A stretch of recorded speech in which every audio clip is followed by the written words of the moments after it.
Bienvenidos a ECO Ilustrando el Argumento. Mi nombre es Samantha Álvarez y es un gusto recibirlos en este programa realizado por los estudiantes de Comunicación Social de la Universidad Autónoma de Yucatán. En nuestra primera transmisión tuvimos la oportunidad de conocer un poco acerca del tema de los feminicidios en Yucatán y en esta segunda transmisión queremos seguir ofreciéndole información rica en perspectiva para que usted pueda construir su propio criterio. En esta ocasión tenemos un tema que ha estado literalmente en boca de todos. Así es, porque el día de hoy dialogaremos acerca de los organismos genéticamente modificados o transgénicos y la alimentación en Yucatán. Un tema que nos incumbe a todos. Como sabemos, el proceso de globalización ha incluido importantes cambios en todo el mundo y en todos los estratos sociales, históricos, culturales, educativos, industriales, tecnológicos y hasta alimenticios. Es por eso que es muy importante conocer cómo nos afecta, porque solo estando bien informados podríamos formar parte activa de las decisiones que se dan en nuestra sociedad y en torno a este y otros fenómenos.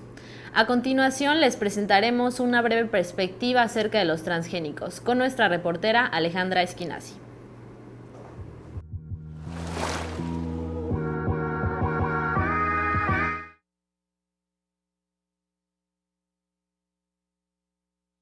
La industria de alimentos es una de las bases primordiales en la economía de México. Los productos que salen del trabajo de los campesinos mexicanos han entrado en discusión desde hace más de una década. Los transgénicos se encuentran en controversia debido a que no se ha determinado del todo si son benéficos o perjudiciales, o más bien a quiénes beneficia y a quiénes perjudica. Los transgénicos son organismos creados de manera artificial, modificados genéticamente en busca de una mayor resistencia, diversidad, control y producción de cultivos. A pesar de esto, la fabricación de cultivos transgénicos es una práctica incierta y arriesgada, que podría provocar efectos no deseados a largo plazo, así como cambios en la química del metabolismo vegetal. En México, no mucha gente conoce qué son los productos transgénicos, quiénes lo producen y mucho menos dónde encontrarlos. Así como desconocen esta información, también desconocen cuáles son sus ventajas y desventajas de este tipo de productos. Más del 90% de las personas desconoce lo que son los transgénicos u organismos genéticamente modificados, pero el 98% está de acuerdo en que la industria de los alimentos está obligada a informar lo que tienen los productos que nos ofrecen. La falta de información afecta también a productores locales que desconocen de la situación que la agricultura atraviesa respecto a los transgénicos. El problema con los transgénicos es causado mayormente por compañías transnacionales que buscan en México aumentar su productividad con base en procesos acelerados, y aunque se han planteado beneficios de la producción de organismos genéticamente modificados, como el combate al hambre, la producción de estos ha sido limitada para pruebas de laboratorio, y la venta al público está prohibida. La ley que prohíbe los productos transgénicos en el mercado público no solo es un problema jurídico, sino que también afecta a la economía local. Soy Alejandra Esquinasi para ECO, Ilustrando el Argumento.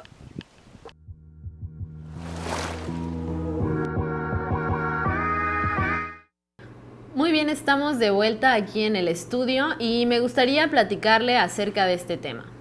Para empezar, está claro que el aprovechamiento de los transgénicos supone una gran oportunidad de mejora agronómica, pues a través de estos organismos genéticamente modificados lograremos cultivos cada vez más productivos, con mejoras en el sabor y en la calidad del producto.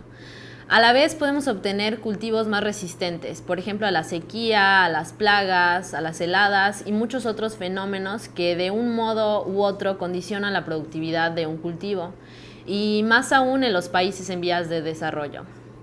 Por otra parte, abordando los aspectos negativos, los transgénicos pueden también aumentar la resistencia de los patógenos a los antibióticos. Para comer transgénicos puede provocar mutaciones cancerígenas. Los cultivos transgénicos pueden generar en sus partes combustibles subproductos tóxicos que favorecen a la contaminación genética y obligan a los agricultores a verse en la necesidad de comprar semillas para la siguiente cosecha, ya que va en contra del proceso natural.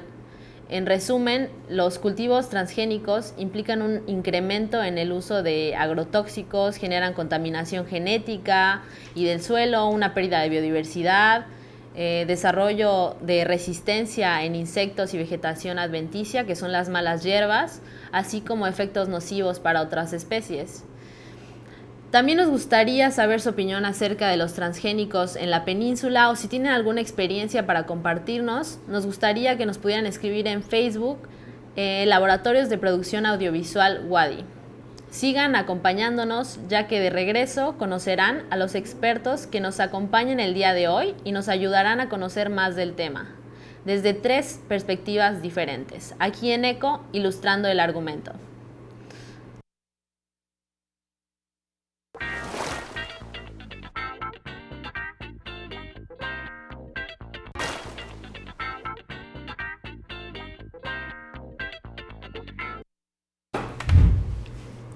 Muy bien, estamos de regreso en ECO para presentarles a nuestros expertos. Estoy aquí con Eduardo Montero, licenciado en nutrición. Bienvenido. Igual estoy con Luis Carrillo, que es perteneciente a MA-OMG. Bienvenido. Y por último tenemos a Marco Millet, agroecólogo. Es un gusto tenerlos aquí y nos platicarán de su perspectiva acerca de los transgénicos. Empezamos, si te parece, contigo, Marco. Claro. Pues los transgénicos, como todos sabemos, es un organismo genéticamente modificado. No necesariamente un organismo genéticamente modificado tiene que ser un transgénico. Por ejemplo, hay organismos genéticamente modificados a los cuales se les quita un gen o se les anula un gen, que se llama silenciación de genes, ¿no? Entonces, pues yo creo que depende del uso que se le dé al transgénico, va a ser las repercusiones que existen en el transgénico. Y también se puede decir que si el transgénico es entre especies, puede ser un poco más natural, por así decir, porque el gen está saltando en la misma especie. Igual hay transgénicos que pueden ser de 2 especies distintas, por ejemplo, desde un pez a una planta, o de una planta a un pez, y eso pues es ya saltar otras barreras, ¿no? Que no saltaríamos normalmente. También podemos decir que los transgénicos pues sí podrían afectar la biodiversidad, pero todo es el papel que juegan los organismos reguladores, ¿no? Por ejemplo, hay muchas especies que nosotros tenemos el mismo control entre países cuando se trae a una especie que no es endémica, para que no vaya a haber un desastre ecológico, porque a veces cuando liberamos especies que no son endémicas también puede causar el mismo problema. Entonces es más bien pues crear un poco la regulación, o sea, una regulación que pueda restringir en los casos que sea necesario y ver si si no es necesario, pues darle entrada libre, ¿no? Claro, un uso moderado, una planeación, claro. ¿no? Excelente, pues me gustaría conocer la perspectiva del tema de nuestro nutriólogo invitado, Eduardo. Okay. ¿Nos podrías hablar un poquito desde tu perspectiva, cómo lo aborda, cómo lo plantea el campo de la nutrición? Okay. Bueno, antes que nada, muchas gracias por la invitación. Pues me gustaría igual hablar un poco sobre el nutriólogo, ¿no? Digamos, al nutriólogo se le ha considerado, la gente lo ubica mucho en la parte pues, de dar dietas, ¿no? Sin embargo, y que va mucho a la parte de la nutrición. Sin embargo, también tenemos una formación en lo que es la alimentación y podemos trabajar con grupos de personas, o sea, con consumidores de alimentos, y a su vez hay personas, nutriólogos que se dedican a trabajar en el diseño de políticas públicas que van hacia la alimentación. Y bueno, ese básicamente sería mi enfoque, ¿no? Con el que estaría trabajando. Y pues me gustaría igual como comentar mucho esta parte de cómo han ido cambiando los hábitos de consumo de las personas, ¿no? A través de la entrada en el país, en el estado, de otras opciones de alimentos, ¿no? Si bien antes, pues digamos hablando, no sé, hace unos 50 años, antes de que hubiera lo que es la revolución la revolución verde o la entrada de las industrias agronómicas, la gente pues producía pues los alimentos en base a lo que tenían a su alcance, no tenían mucho uso de fertilizantes, de químicos, ¿no? Ahorita en estos últimos años ha habido un incremento de esto, ¿no? Y pues ahorita estamos viendo que igual pues están habiendo modificaciones genéticas y de alguna manera pues estas industrias han, digamos, tienen un gran como control del mercado. No me gusta la palabra control, sino que muchos de sus productos le llegan a las personas, ¿no?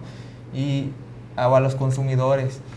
Y pues una gran realidad es que, pues, digamos, ahorita en el estado, pues las personas están consumiendo tanto desde productos industrializados, que tienen dentro de sus ingredientes, por ejemplo, maíz transgénico, el almidón, la soya.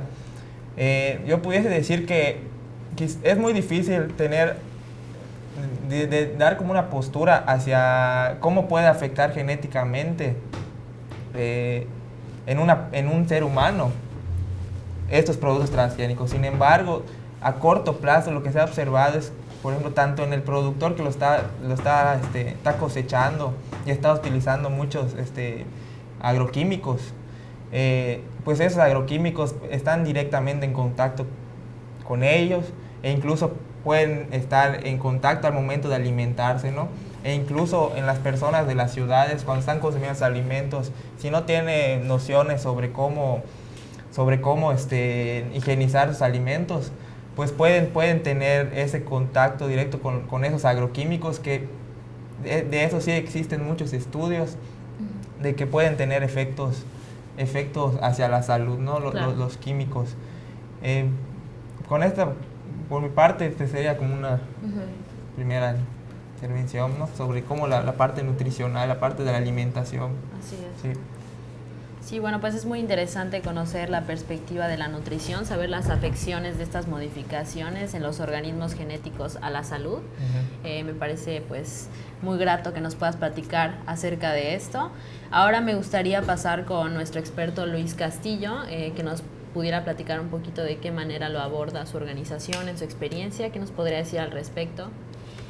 Hola Samantha, ¿cómo estás? ¿Qué tal? Muy bien. Dos cosas. Muchas gracias por invitarme aquí a tu programa. Gracias a todos ustedes. Felicitarlos porque tienen unas instalaciones maravillosas aquí. Y lo otro es que no soy Luis Castillo, soy Luis Carrillo. Una disculpa, Luis Carrillo. Y mi nombre es Luis Arturo Carrillo y pertenezco a una organización multicultural integrada por comunidades, personas, empresas, academia, en todo el país, que se llama MAOGM. MA significa no en maya y OGM pues son organismos genéticamente modificados. Esta organización surge a raíz de un permiso que se otorga aquí en el sureste para los 3 estados de la península, Chiapas y la Huasteca, Tamaulipas, San Luis Potosí y Veracruz. Un permiso de siembra de soya transgénica de 253.500 hectáreas. Este permiso se entrega a partir de una serie de irregularidades que se cometen en el proceso.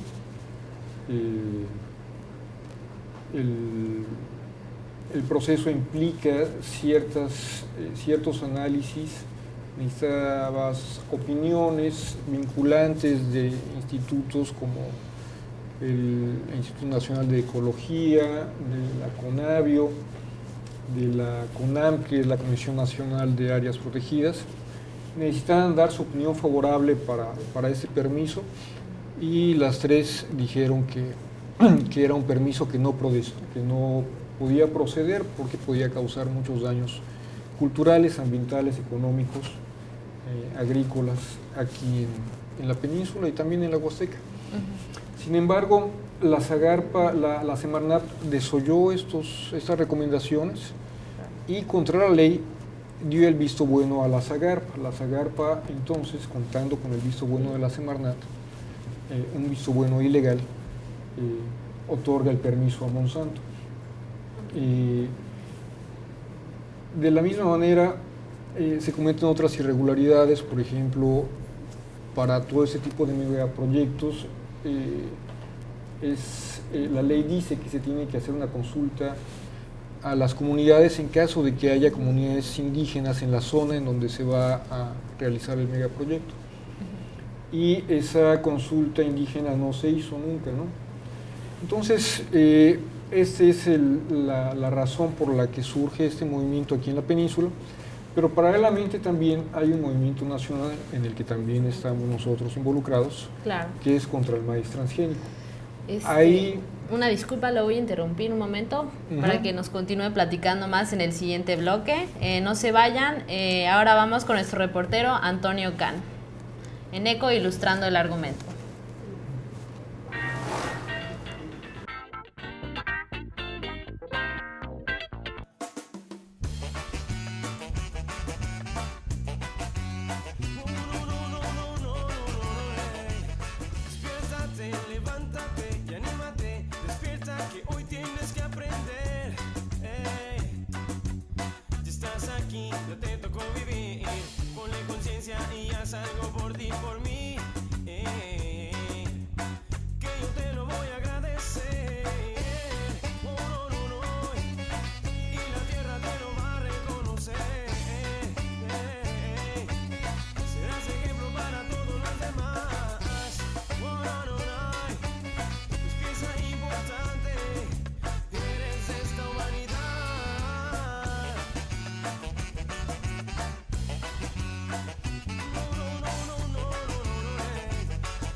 El día de hoy nos encontramos en el campus de Ciencias Sociales, Económico-Administrativas y Humanidades de la Universidad Autónoma de Yucatán, para acercarnos a los estudiantes y conocer su opinión acerca de un polémico tema, los transgénicos.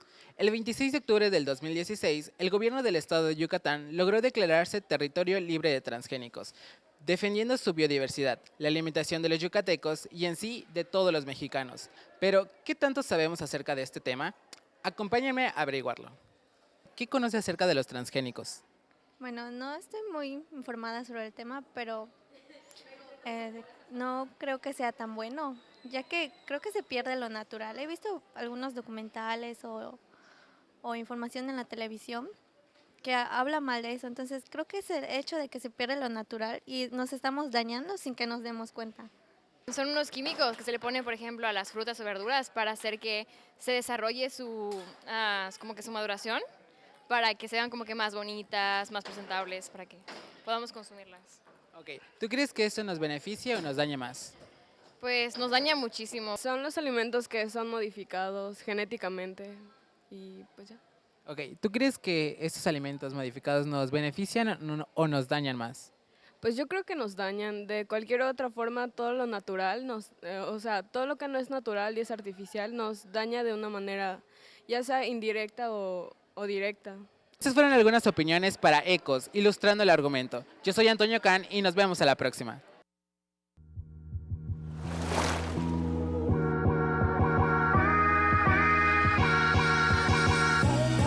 Bien, estamos de regreso en ECO y acabamos de ver algunas de las opiniones de los alumnos del campus de Ciencias Sociales acerca de los transgénicos. Para nosotros es muy importante poder alentar a la comunidad para informarse de fuentes que sean verdaderamente confiables.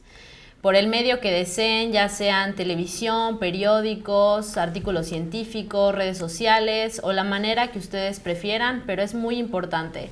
Es por ello que estamos aquí dialogando del tema, con el cual proseguimos abriendo el diálogo de regreso con nuestro especialista invitado, Luis Carrillo.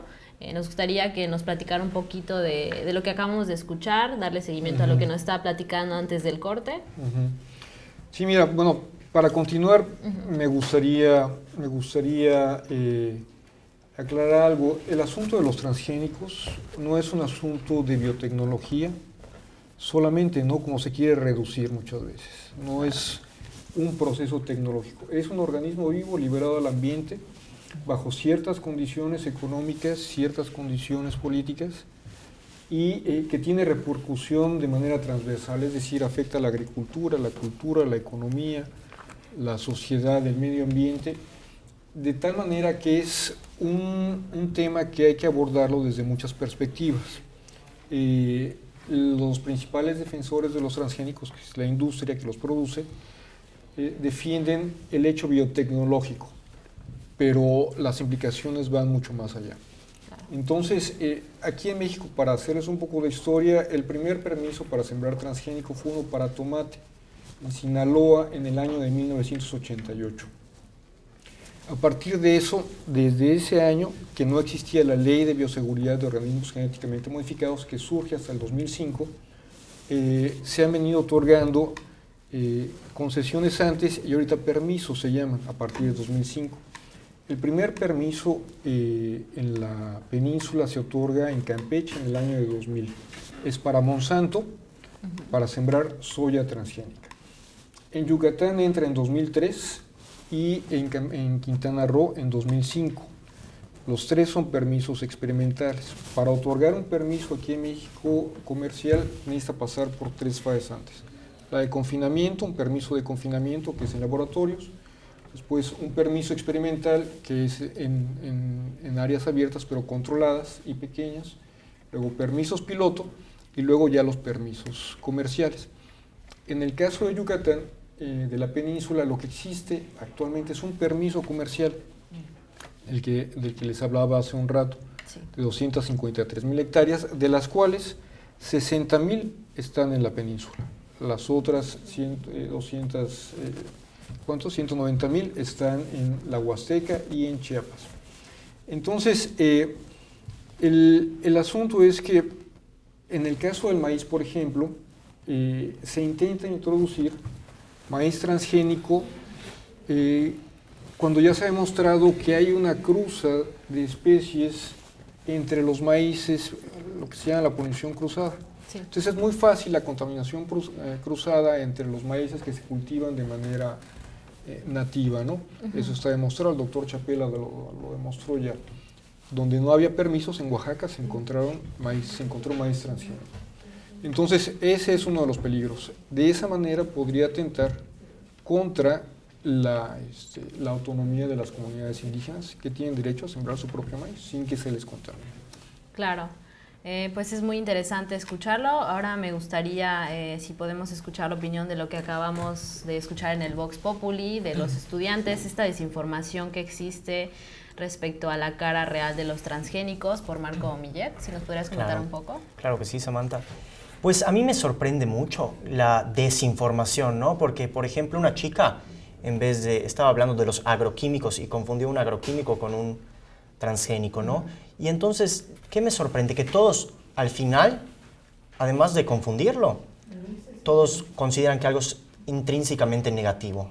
Cuando yo estoy un poco en desacuerdo con Luis, porque yo pienso que todo depende de quién produce, para qué se produce y cómo se va a producir, ¿no? No es lo mismo que nosotros traigamos una especie no endémica, muy peligrosa, que probablemente se adapte muy bien a la región y haga una contaminación. Eso sería en el caso que, no de una especie pues transgénica, pero en el caso de cualquier especie.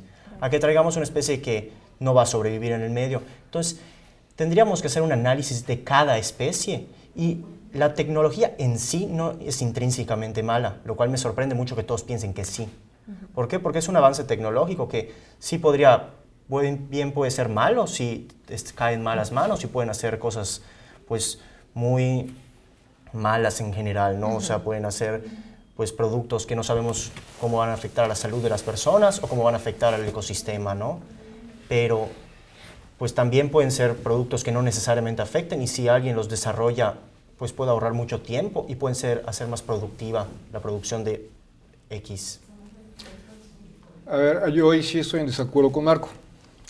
El asunto es que lo que quiere vender la industria y la idea que quiere posicionar es que un producto transgénico es igual a un producto natural. De hecho, hay un término que se llama equivalencia sustancial, que es lo que dice la industria, que por eso no hay necesidad de etiquetarlo, porque son lo mismo. Eso es una mentira completa.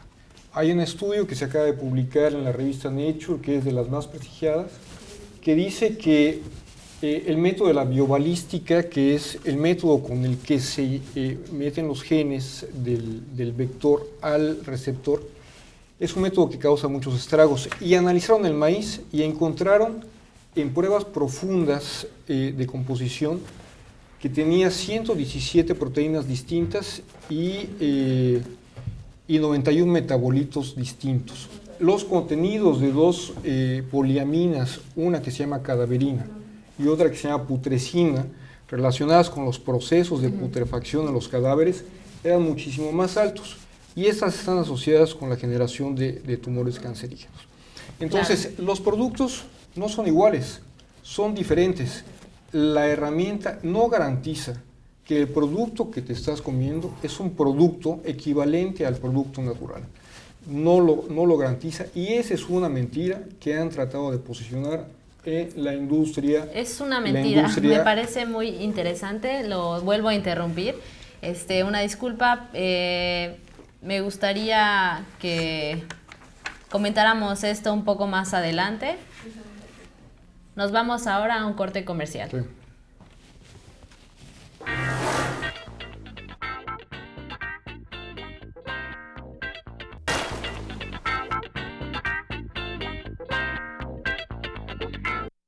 Excelente, ya estamos de vuelta aquí en ECO.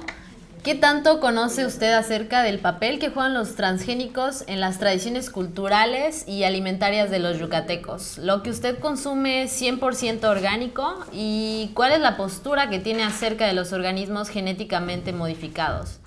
Tal vez nuestros expertos estén aquí a lo largo del programa ayudándole a resolver esas dudas. Continúe con nosotros. A continuación, proseguimos el diálogo con Luis Carrillo, que nos estaba comentando.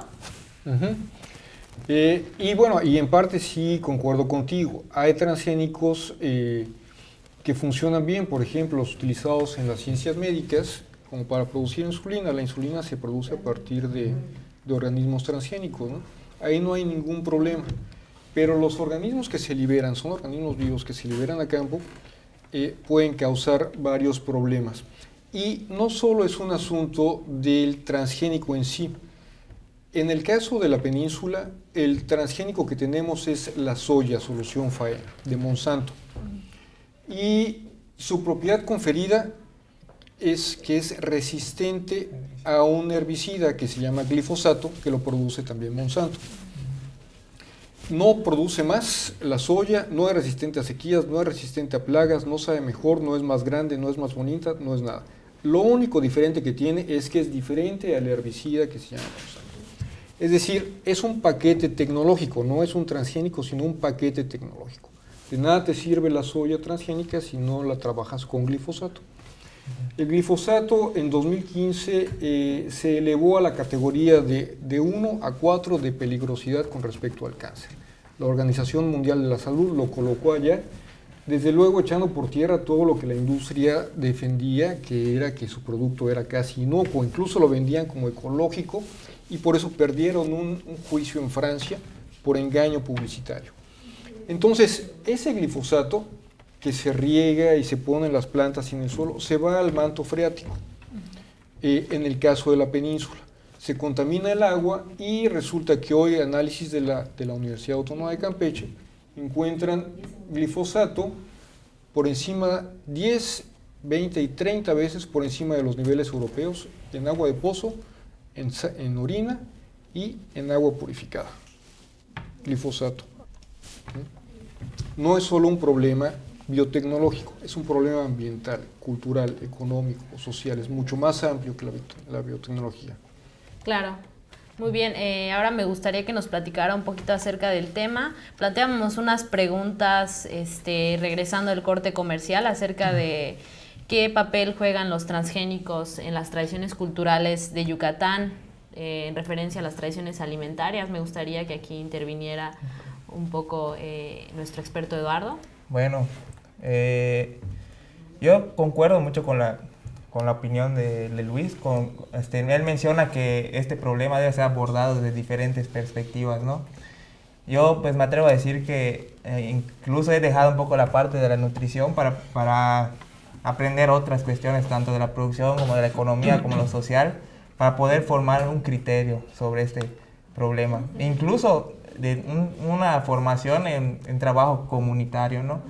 Y si me preguntas, ¿no? Por ejemplo, ¿qué influencia ha tenido pues, la parte de los transgénicos en las comunidades? Por ejemplo, pues hace poco he estado trabajando pues, ahí por Tecash, Sucacap. Entiendo que pues ahí son lugares donde personas han estado sembrando soya. Desconozco si es de Monsanto y todo eso. Sin embargo, o sea, se logra ver un cambio en el ambiente, ¿no? Entre la selva que hay en esa región y en la selva que hay en otras partes, ¿no? O sea, lo que son los árboles, o sea, se han eliminado totalmente, ¿no? He platicado con personas y con productores y a veces no tienen información sobre cómo usar esos químicos, ¿no? O sea, compran a por mayor, y luego pues esa contaminación que puede haber en el agua, ¿no? Y lo más curioso de esto es que lo que están produciendo no lo están consumiendo, los están comercializando, exportando. Sí. Claro, sí. Me gustaría mucho aquí que nos comentara Marco acerca de lo que dice Eduardo respecto a la afección que tiene el uso de estos agroquímicos, por ejemplo, en los cultivos de las comunidades. Claro. Se me hace muy curioso que esto lo demos por sentado, que es algo inherente al transgénico, porque no necesariamente. Por ejemplo, los campesinos igual han perdido de biodiversidad desde antes de los transgénicos por las semillas híbridas. Entonces, a mí como que me pone mucho en conflicto que se le haga per se al transgénico cuando en realidad es una serie de factores que no solo el transgénico lo tiene. Tal vez en el caso de la soya, como nos comenta Luis, puede ser que pues sí sea el caso de que hay una práctica cultural inadecuada, por ejemplo el uso de glifosato que se filtra, pero no necesariamente en todos los transgénicos va a suceder lo mismo. Y de igual manera sucede con los híbridos comerciales que se han venido usando desde la revolución industrial, que son semillas que se tienen que comprar cada vez que se siembran y son semillas que necesitan grandes cantidades de fertilizantes y de pesticidas. Eso no es porque sean transgénicos, simplemente por la forma de producción, que es una producción masiva para alimentar pues, a la cantidad de gente que tenemos acá en México y en el mundo, ¿no? Ese punto de Marco es interesante, Samantha. El problema en realidad no son los transgénicos. Los transgénicos es como que la punta del iceberg de eso que menciona Marco. Sí. Marco se está refiriendo al modelo agroindustrial de producción a partir de la Revolución Verde, que casualmente empieza aquí en México, ¿no? Entonces, este modelo agroindustrial está basado fundamentalmente en monocultivo, está basado en fertilizantes químicos, está basado en plaguicidas, está basado en deforestación y recientemente quiere introducir los transgénicos. Es un modelo agroindustrial que ya se agotó, ya no da para más. Todo el mundo está reculando las políticas mundiales de la Organización Mundial de la Salud, de la FAO. Todos están proponiendo un tránsito hacia un modelo agroecológico, orgánico, sustentable. Pasa lo mismo que sucede con la producción energética. El modelo basado en producción de energía a partir de combustibles fósiles está agotado. Tenemos que transitar hacia modelos limpios. Lo mismo en el caso de la agricultura. Este modelo basado en plaguicidas y químicos y transgénicos está agotado. Tenemos que transitar hacia un modelo sustentable, con el fin de no comprometer las necesidades de las generaciones futuras. Así es. Tratando de satisfacerlo. Me parece muy interesante su comentario. Ahora nos vamos a un corte comercial, pero en el siguiente bloque veremos de nuevo qué tanto saben los estudiantes del campus de Ciencias Sociales con respecto a los transgénicos y continuaremos dialogando aquí con nuestros expertos en ECO, ilustrando el argumento. Sí, en eso estamos de acuerdo completamente. Digo, es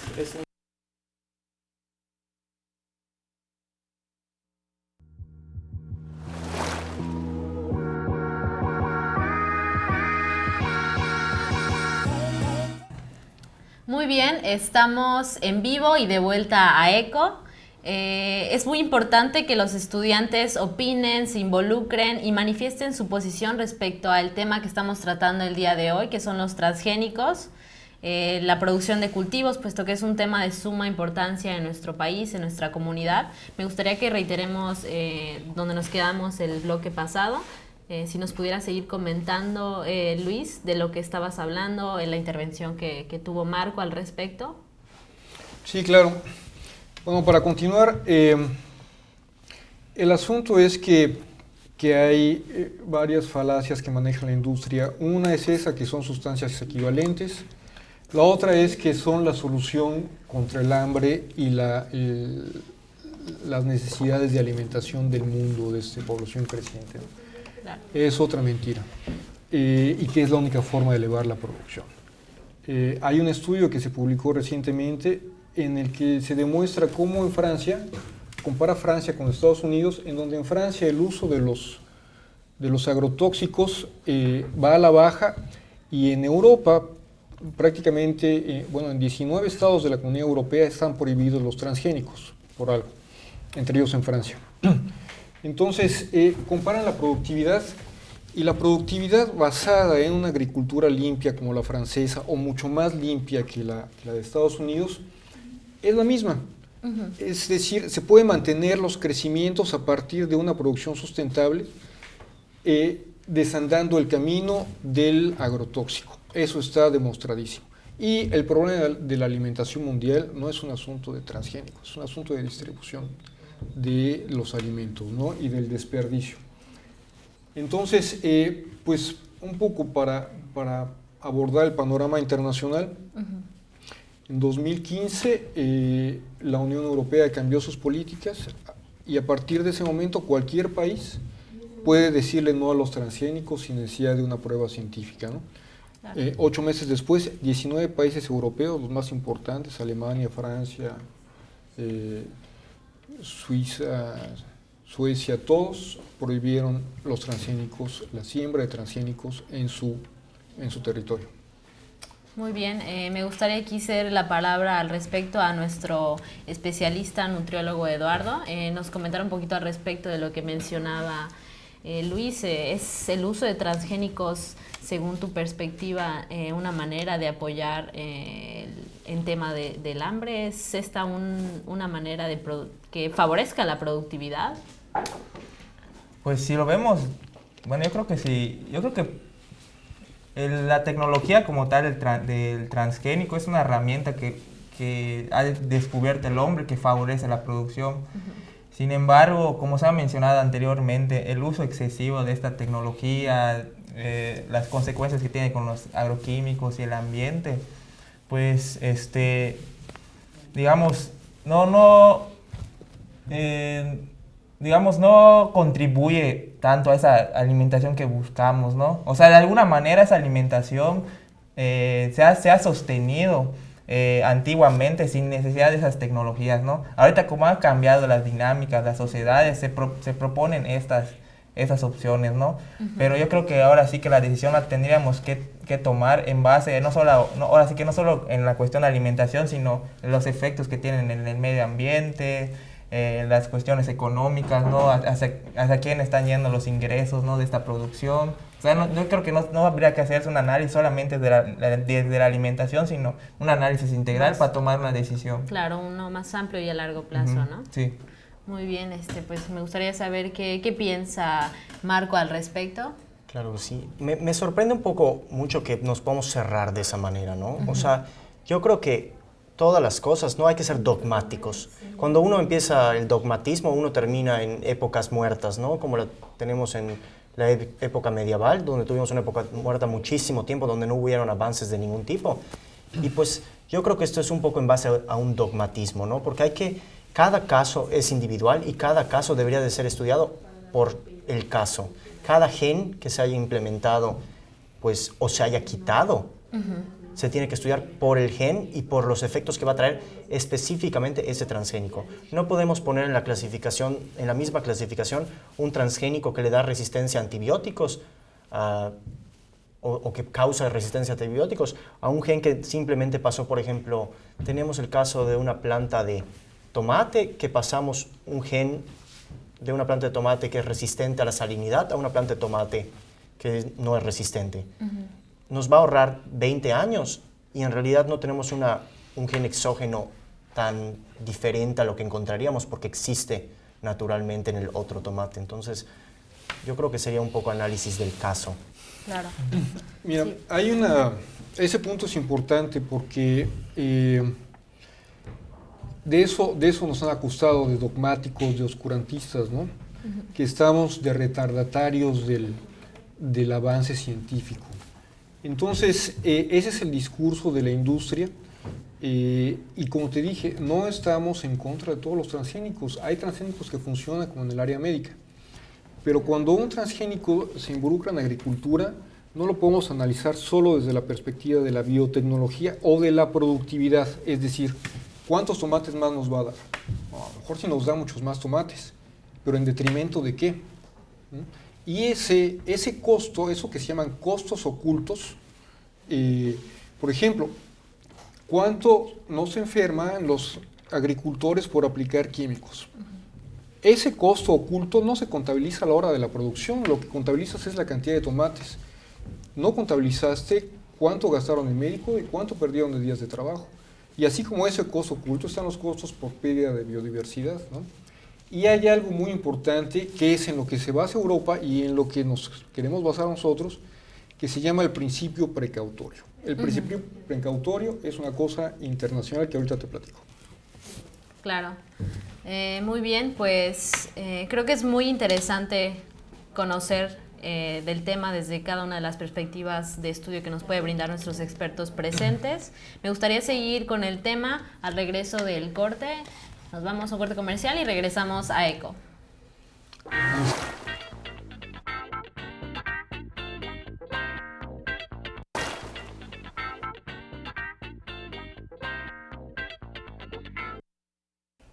Muy bien, estamos de vuelta ya en el bloque final de nuestro programa. Hasta ahora hemos conocido a 3 importantes vertientes de opinión acerca de los transgénicos y los invitamos una vez más a que nos escriban al Facebook del Laboratorio de Producción Audiovisual WADI con sus comentarios y sugerencias para ECO ilustrando el argumento, en donde buscamos enriquecer el criterio del público con argumentos sustentados en el diálogo. Es por eso que avanzamos a este último bloque de la mano de nuestros 3 expertos invitados en el set y escuchamos de nuevo a Luis, que nos iba a explicar el principio de... El principio precautorio se Muy llama. bien. Ese es un principio que surge por ahí de los 70 en Alemania y surge en el área ambiental. Y la idea es que tenemos que proteger el medio ambiente, la salud de las personas, a pesar de no tener la certeza científica. Es decir, el principio precautorio, de acuerdo a la UNESCO, se define así: cuando una actividad humana